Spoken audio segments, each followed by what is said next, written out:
The Sinister. In a universe where clocks are considered gods, reality bends to the will of a queen, and power is achieved through pain. There stands one being who doesn't just break the rules, he rewrites them with a single slash. The Clock Destroyer, the god of the Chronoverse. And the last thing you'll see, before your time runs out. Even before reaching his godlike status, Sinister was sealed under Big Ben for countless years, planning his world domination ever since. While the rest of the multiverse fought losing battles, we got introduced to the time god, Clock Titan, who's straight up built different. He's been dominating multiple characters in the series with his time abilities and sheer strength, so it's hard not to think he was the true strongest. But then, a mysterious character had to step in. And everyone thought, yeah, this was it. The future Clockman, the source of all clock's powers, he says, leaving a ridiculous body count behind. But to get the truth, we have to go back to Timeline 1, where Titans and gods battle for what matters most. The Alliance was at the brink of despair, and the Chief Clockman had no choice but to release the seal trapping a monster, just to tap into its powers and revive the Alliance's last hope. But the monster trapped within just found his moment. All he needed was a single flaw, a tiny crack in this indestructible prison. So he slowed down the time. Seconds became milliseconds and felt like 1,000 years, ensuring his inevitable victory.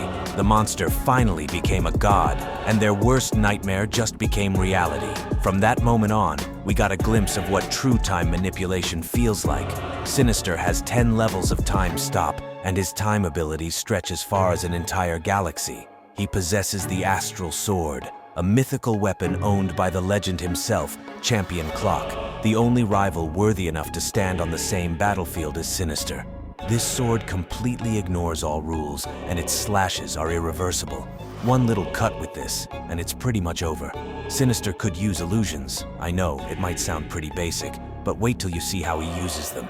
He also has tons of broken gadgets like his gravity grenades, granting him gravity manipulation and clock shurikens for ranged attacks. We might as well throw in his levitating arrows, cause why not? In terms of speed, no one beats this beast. He was able to outrun the time god Clock Titan, and he wasn't even trying. The same Clock Titan who was fast enough to speed blitz the Counter Titan and can amplify his speed even further. The Tri-Titan better be taking notes. He does this with his boosted dashing, an ability that allows him to move at extremely high speeds, traveling at an almost instantaneous level. He also has teleportation, which boosts his overall speed potential even further, placing him at already Mach-level speeds.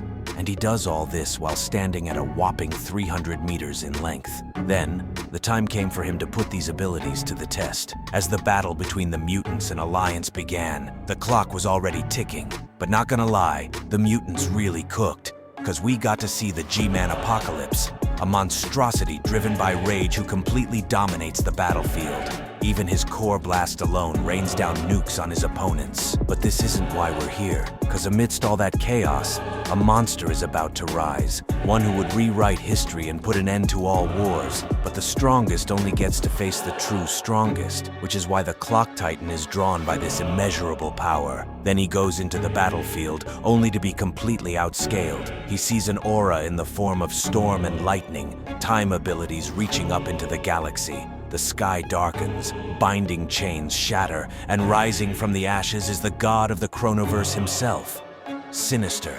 The time monster has returned. Upon unlocking the seal placed over him for countless years, Sinister gains immeasurable strength, instantly catapulting him to planetary levels of power. Then, he takes on the time god together with the future Clockman. It wasn't even a match of equals. Sinister instantly leaves the future Clockman in the dirt and throws hands with the Clock Titan. And you can't really blame bro for yapping. He's been sealed away alone for countless years. He basically needed someone to talk to, but anyways, he was done talking and showed us just how broken the Astral Sword really is, proving it's worthy of being called a legendary weapon, as he destroyed the Clock Titan's Excalibur, leaving him unable to fight. But he wasn't done. Sinister still has to tie up some loose ends to achieve perfect dominion. And that's why he attacks another universe, where Titans and creativity fuse into one. There we got to see the Transformer Titans, another beast with insane potential, but let's save that for later.